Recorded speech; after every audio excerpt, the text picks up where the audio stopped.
I'm gonna go ahead and just, address the elephant in the room, man. I want to hear everybody's take on, what's going on in Boston, dealing with the coach. And, Matt, I know you jumped out pretty early. Man, I jumped in the frying pan, It's all good. It's all good, though. Well, I mean, no bullshit. I'm gonna set this up for you because I know where you was going. Mm-hmm. Sarver's situation, and by the way, that situation with Sarver has been over decades.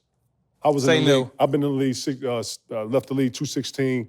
Probably everybody here know what I'm talking about. I was not shocked to hear about none of the stuff that came out of the investigation and none of that. So I just wanted him to live in that too. I wanted him to kind of go through that. And this is probably the biggest diversion to that. So with that. Well, that was my whole thing, obviously being around the league, you know what Robert Sarver is about. I played there. And the second I left, it was just like, oh, this motherfucker ain't shit. I knew it. I mean, I was thinking it, but I could finally say it once I left. This motherfucker ain't shit. I knew it.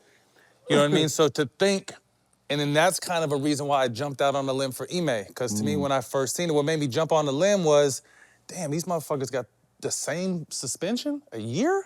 You know what I mean? To me, what Robert Sarver did is, racism, sexism, all the shit he did. So that's what made me jump out there. So I was going out there to trying to think, and this is without telling, we all been in the league. Each team is like a big reality show. True. What goes on behind closed doors is everyone's business. So when I first heard the Udoka situation, I'm like, that's not really that big of a deal. And it's definitely not as big as Sarver. So when I decided to go post that, because I really hadn't been, we was on vacation for All the Smoke. I'm still on vacation for ESPN. I hadn't really been on TV talking about it, keeping people in my DMs. What do you think about this? What do you think about it? So I spoke on it. I tell you, not even a couple of my homeboys was at the house when I made the post. Like, not even 2 minutes later, I get a phone call like, bro, this is what happened. And I'm just like, damn. And so to me, my whole thing with jumping out there was, trying to have his back, thinking like, what I thought had happened is fairly normal amongst not even just the NBA, just business in general. People do all kinds of shit when the doors are closed. But when I heard what happened, it kind of took me back for a second, but at the same time, it's still not the same. Yeah, it's just not the same. You know what I mean? So I had to backpedal, and I got a lot of love for backpedaling because I think in this media space, I mean, kind of going a little bit of a different direction. We live in a day where it's less reporting on what is actually going on, and it's more emotions and disrespect, I think, towards players. And I hate that shit, and I hate when people in the media, now that I'm a part of the media, will say some shit that's not true, and then when the truth comes out, they don't say nothing. Like, motherfucker, you was making all that noise about this, and this is what happened. You know what I mean? So I definitely didn't want that to be the case with my situation once the shit kind of started coming out. So I had to go on there and just say, hey, after I heard what happened, it's a lot deeper than I initially thought, so I kind of had to backpedal off that. So, I wish the best for everybody. The shit continues to come out right now, and I think you made a great point. It's just like, obviously, the drama is the drama, but we're thinking about a young team that just went to the finals, that has 2 young superstars, that just picked up Malcolm Brogdon. Who's leading that team now? Because Udoka, say what you want about his personal life, he was a hell of a coach. He was groomed. He took his team to the finals. They were going to hand him the keys to that franchise, and now everything's kind of up in a race. So what's next for that team, I think, is the question. Man, it's crazy, right? You know what? I'm going to speak on your defense, though, because you talked about it based on what you heard. Right. I spoke on it based on what the facts were at the time. So even if I didn't know or you didn't know all the facts, this is what was presented to us. Right. So I'm going to speak on that. Right. So whatever facts they present to us, that's what we speak on. Until maybe you know an inside more than anybody else, but all I can speak on is what the facts that was given out to everybody. So that's why I tried to have his back. Just off that base alone, that's all we had at the time. Yeah, so ain't nothing wrong with that. Right. So don't even feel bad that you came to his defense because this is what the facts that was presented. Right. If there's a cover-up and you know a little more than he know, listen, this is what everybody in the world was told. So I'm gonna speak on that. And if anything else come to my mind or any more information come to me, then I'll speak on that. So that's it.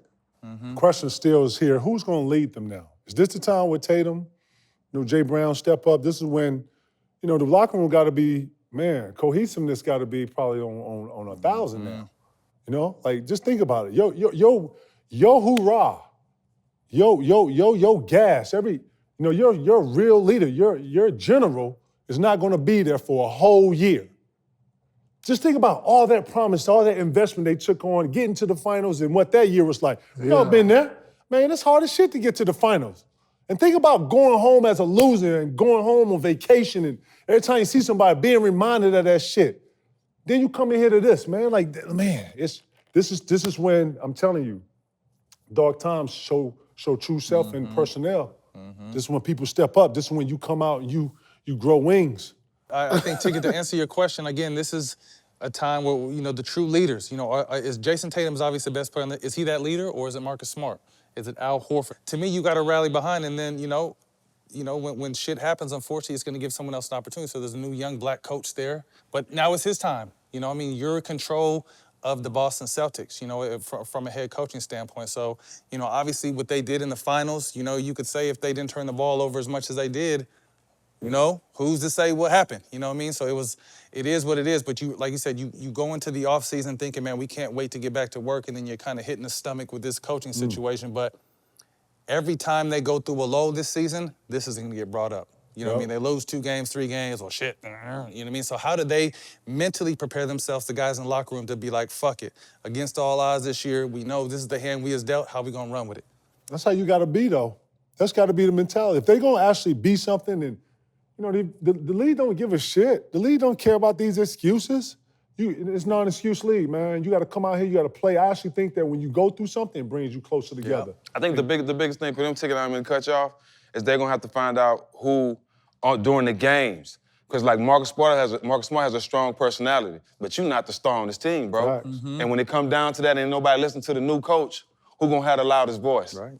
You know what I'm saying? That's going to mean a lot. Malcolm Brogdon going to have Malcolm, I think, is going to have a voice in the locker room, too. Pickup. He's a great Yeah, pickup. see, the thing is, when your coach is gone, you got to say your coach had an idea how he wanted to use and use his new players. So how you implement guys like Brogdon and the new guys you bring in, because Udoka said, all right, we're going to bring him in and we're going to use him like this. So now it's like how you implement that in a different way now. But think about how Udoka implemented his system, and it took him to January to get it. And once they got it, so it rolls. So You know do what it I start mean? over again? Right. Is he putting in a whole? I mean, you got to keep a system you had last year. So how you implement the new players with the new coach? He probably have his ideas. And or how he think. and a guy like Malcolm Brogdon is good though, because he's one of the most solid point guards in the league. So it's going to be easy to insert him into what you got going on. But what happens if Marcus Smart is not handling the ball well and not playing as well as he at the point guard, and then Malcolm Brogdon is playing well coming off the bench? Like, who is going to regulate? Is this new coach stepping into this? Because you know, you're in Boston. That's one of the biggest, I was going to jump out there anyway and say he's going to be better. He's going to be the starter before the season over. You know what I mean? But can the coach manage that? Start. Me too. I think he should start. Me too. He fit better with the two. He fit better with Brown and Tatum. I think Marcus Smart should start too. Listen, I actually And think move Tatum to the 4? Or Brown. Or Brown to the 4. I'm not mad at that. Listen, man, Certain teams. I'm telling you, one of my biggest issues with Boston is depth. So if Marcus has to come off the bench, I'm not mad at that. Yeah. They need more depth off the bench. They need more But you players. understand, they're not going to have Williams at the beginning. He has surgery. And you got Dwight and Marcus Cousins, DeMarcus Cousins at home, chilling. Come on, man. All right, that's crazy. I didn't mean to go off subject. Word, that's God real, damn. though. How Cousins still at the crib? No, hell no. Damn, I ain't even think of that. Insert one Did of them. Melo get signed yet? Nope. No. Melo at home I heard too. Melo coming and being. And you would think too, with losing Gallinari tearing his ACL, Melo would be an ideal pickup, but they decided not to go that direction Gallinari either. ripped his leg up again. It's like his 3rd time, right?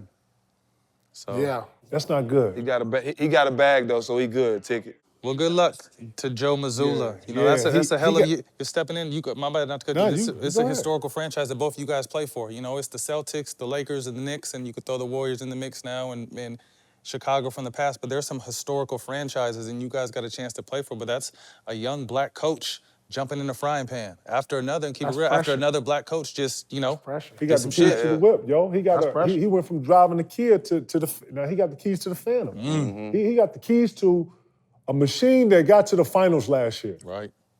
Anything less than that is a letdown. That's what I'm saying to you.